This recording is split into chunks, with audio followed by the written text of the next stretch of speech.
Hey everybody, this is ZRPG Revamped, and I'm here with another What's ZRPG Playing episode. This is episode 2, and I completely forgot to do it yesterday. Got a little something planned, so I wasn't even sure if I wanted to do this or not, but I decided to go with it for now. Because I only just did the first episode anyway, it would be stupid to stop now. So first of all, we got Rayman Origins. Sorry about the glare, that's big time no-no. Yeah. Me and you might know if you saw my Rayman Origins video, I gave my thoughts on this. I beat it at the very beginning of this week with my brother. And I basically check that out if you want more of my thoughts. I really loved it. I thought the level design was brilliant. I love the pacing of some of those treasure chest levels were my favorites. I love the fast pacing and the precise platforming and how you could always learn from your mistakes and everything. Thought it was great, and the co-op made it even better for me. So yeah, I'm glad you played this game. Finally, after hearing all the hype. So next one I want to mention is this, not this game, but actually it came with Sega Superstars Tennis. It was the second disc. It's an Xbox Live Arcade compilation disc. Now this is a terrible glare. I don't know where that's coming from, actually. Yeah, I really can't change it. So yeah, I was really impressed by this because I don't know why I never looked at the pictures. I just never thought of anything of it. I thought it would be like these cheap, stupid games. But they actually have some of the classic Xbox Live Arcade games on here. Uno was on there, which I was like, we were really into Uno recently. Me and my family have been playing it a lot. But I really didn't dabble in it too much because it really gets boring because you can't play with anyone else aside from over Xbox Live. So the people, my family who I was playing with really can't play it with me, so what's the point? The other one was Feeding Frenzy. It's another classic Xbox Live Arcade game you can get. And I always heard the name tossed around, but I never really get a chance to play it, and now I did. I don't like it that much because it really gets old fast. I can see it being boring. I saw some of the high scores, and I'm like, how do people devote that much time to this game? Because you basically, you start out as a small fish, and you can only eat the fish that are smaller than you while also avoiding the ones that are bigger than you. And as you eat enough fish, you'll grow and be able to eat bigger fish, and you keep growing and proceeding through the levels, and different fish are introduced. So it's a pretty interesting and simple thing. But another one I was surprised to see was Pac-Man Championship Edition. They have Championship Edition Deluxe or something like that out now. But this one was great as well. It's like almost like an endless Pac-Man because you can keep adding more pellets. You can't actually clear the thing because there will always be more things. You can pick up these special fruits that will cause like half of the the course to get its pellets back. So you pretty much keep going. And it's really cool how they brought it into the modern era. But there's these other two games, I forget what they're called, that I haven't played yet. But I know one's like Boom Boom Rocket or something like that. Third, I got Mad World, and it just got a lot darker in here. I don't know what happened. Yeah, I enjoyed this game. The reason I started playing this game is I wanted a game like Rayman Origins that could be there, that I can just play while I'm listening to podcasts, so that I feel like I'm getting something done.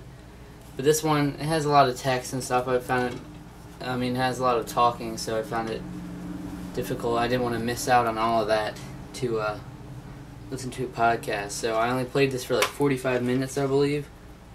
But it was fun, beat 'em up. I played it before. I actually don't think I played it for that long though, which is pretty sad. Actually, yeah, I might have gotten pretty much the same exact spot, but yeah, this is an early 2009 game, I'm pretty sure. 2008?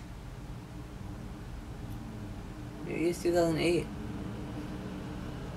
I'll see 2009 on here, but I thought I remember seeing it in like awards for 2009, but okay.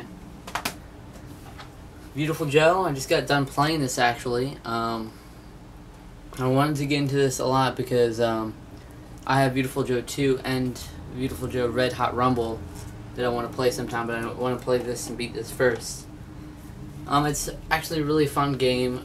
There's some really difficult puzzles and stuff because it's got a little bit of puzzles mixed in with it, but it's mostly like a beat 'em up, side scrolling beat 'em up, in like a comic book movie style. What you see in both the graphics and how he attacks and does everything, how the whole story is centered on too.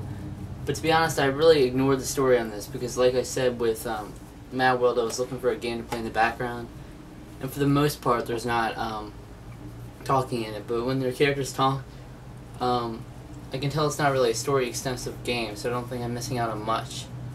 But let me know if I should be paying attention to the story. Because I know the basic thing, like he's trying to rescue his girlfriend, and like Captain Blue. Yeah, I know the basic things, but I can pretty much read this actually. But it's cool. You get these different VFX powers, is what they're called. Like there's one where you can make it go really fast, which you often have to use because you go so fast sometimes that it sets things on fire. So there'll be puzzles where you have to light things on fire, like light a bomb's fuse when it's not hit, and then you'd have to hit it up into this wall. It's really cool. And then there's one where you slow down time and you drop certain things. There's like these flying platforms that you have to drop using that often, and there's also levels where you have to like lead it through a sort of maze thing by dropping it and raising it. So it's really cool how they incorporate that. I played about three hours, a little bit over 3 hours, and I'm enjoying it, but it's very difficult. I'll mention that. I almost forgot to mention the fact that it's hugely difficult because some of the puzzles you would never think of that solution, you know. And there's this part I'm at right now. I couldn't actually think of what to do, but I think I'm in episode 3. Episode 1 was pretty long, but episode 2 was actually really short, so I don't know. The lengths are pretty spontaneous. And lastly, New Super Mario Bros. Wii. Me and my brother already beat this, and we've gotten 75% of the star coin, well, way more than that actually. We just need to finish off Worlds 7 and 8, I think, are the ones we need all the star coins for, and then we're going to go through World 9. We did like a couple of worlds in there, but we're going to save it for the end and go through them. We're basically just collecting star coins at this point, and it gets annoying at times, but this is an awesome co-op game. He gets easily frustrated at games, so it kind of ruins the enjoyment when he gets angry when I'm just trying to enjoy the game, but it's definitely an awesome game. It was in my top 10 Wii video, so check that out if you haven't. So yeah, awesome game. This is our co-op rotation. I said before that it was going to be Sin and Punishment Star Successor, but I really wasn't feeling it. I mean, the game's good. It's a good, like, I forgot the term. But,